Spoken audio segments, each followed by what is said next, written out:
Yeah, it's always nice. Obviously, I had a good memory when I started my Celtic career, coming off the bench and scoring the winner.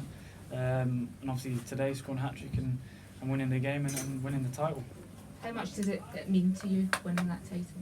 I think it means so much to me because obviously the amount what I've been through the last few years, sort of not knowing, where my career is sort of going to end up. Getting relegated from Villa sort of was tough, and sort of not knowing, where I was going, and it's quite, at a stage where your footballing career where you think, it's frustrating when you can't show your attributes and what you do in a team. So, it's great that I've come here and I'm showing that week in, week out. How much has this season, your first season at Celtic, surpassed anything you could have thought? Obviously you have the thoughts of, and the feelings of what you think it's going to be like, but to be honest, I think it's worked out even better than I expected. But yeah, obviously now it's just for me to just keep working hard and keep looking forward and keep sort of performing in games. Scott, can I ask, was the last hat-trick you scored against Notts County, August 2015 for Aston Villa? Capital One Cup. Is that right? 5-3? Yeah, that was I asked this cheekily, how does this one compare?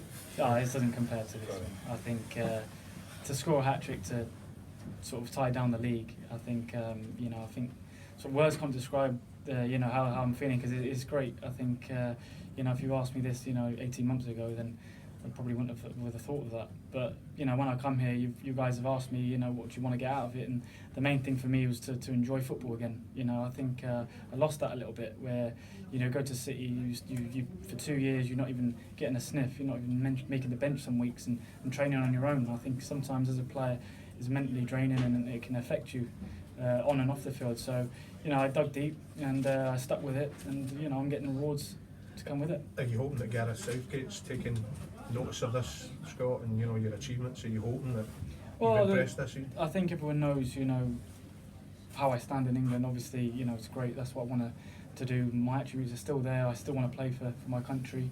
But all I can do is just keep working on myself. I think all I can do is keep working hard and scoring goals, playing well, and winning games. And when that time comes, then I'll be happy. Did you feel convinced when you came to Celtic you could achieve that? You could do that? To be honest, I didn't look too far ahead. Like I said before, it was the main thing for me was to get my football back on track, to be happy in life, and just start enjoying it again. And obviously, when you're enjoying it and you're happy, you start performing. Is it the biggest contrast in emotions, really, how you'd have felt towards the end of last season with how you feel now? Is that about as big a kind of flip as you can get in football, do you think? Oh, 100%. I think now I'm much more older, more experienced, and obviously I'm still sort of digging deep to keep bettering myself. I think there's loads of players out there that you get to a certain stage where you get a nice contract and then you sort of fall off it, but I've never sort of fallen off. I think obviously back at City I signed a contract which was sort of life changing, as I'd probably say, but that didn't really stop me from wanting to do even better than that and wanting to play. And I think I keep showing that every week, and how determined and every single week that I want to do well. I was going to say, you always said how tough Man City was. Would you think maybe having a word with Patrick Roberts about maybe advising him to turn his loan into a permanent deal? I always think that everyone's sort of careers are different. I think you can get advice, but not necessarily that my sort of experiences is going to be his experience. So I can always tell him about my experiences, but I'd never tell a player not to go to a bigger club or not to stay at a sort of Man City or like that. So I think everyone's sort of different, and I had a different experience by going there. So is this title success, Scott, dedicated to anyone in your mind? Is this for anyone in particular, this title success? I think for myself is it's great. I've been working off the scene, like I said. I also had a mental coach that probably no one sort of knew about for 6 months, and his name's Jag Shoka. So he's brought his books out, and I've been working back there and speaking about of the games, getting all my things behind and all my clips, and we go over them sort of every week, and just to sort of go from that to this and sort of changing around. I can imagine why you brought him in, but in your own words, why did you turn to him? At what point were you feeling it? I think it got to a stage where you get to a stage in your career where you've signed the contract, and it's right. What do you actually want out of the game? And I think for me is enjoy playing football and playing week in, week out. Obviously under a manager who gives me that belief, the confidence, and you know, I'm back sort of scoring and doing well as I can. And when I talk about this, is probably the last time was 5-6 years ago when I was at Swansea. When did you bring in Jack? Was it last summer?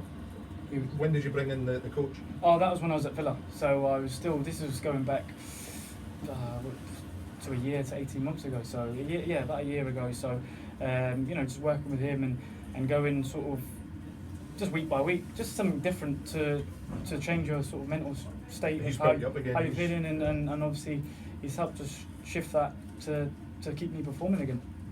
Who else does he work with, Scott? And is he a psychiatrist, a psychologist, a life coach, or a counsellor? Because I know that these guys can be. Yeah, no, you know, touchy he's not a when it comes to- psychologist. Yeah, you know, I get that straight. He's not one of them. He's a sports coach.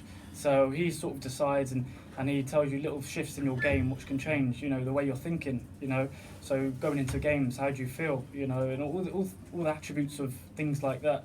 He come into Villa before, and he was working there for maybe, you know, a few weeks, and then obviously I got his number and I spoke to him on the side, and I did sort of my own sort of thing. So you know, it's basically, you know, for 6 months of that, and then as I've moved up here, it's not like I didn't need him, but you know, it was just like a little shift to Small margins at your level, isn't it? well, that's the thing, and I've always looked to better myself. How am I going to, you know, better myself? How am I going to get better? Than what am I doing wrong? You know, because I went through a stage of 2-3 years where I, you know, not really showing what I've got, and people questioning my ability. But you know, I think that little shift, and obviously coming here and, like I said, signing with a manager who believes in you, you can't really ask for more. Without him, would you be here just now? Well, that's the thing. I think when I was at Swansea, I always look back to say, you know, what do you need in football? I think you need a manager who gives you that. And I think, you know, my best sort of time was when I was at Swansea getting promoted, and that was under Brendan. So, you know, I'm come here and I'm back sort of flourishing again.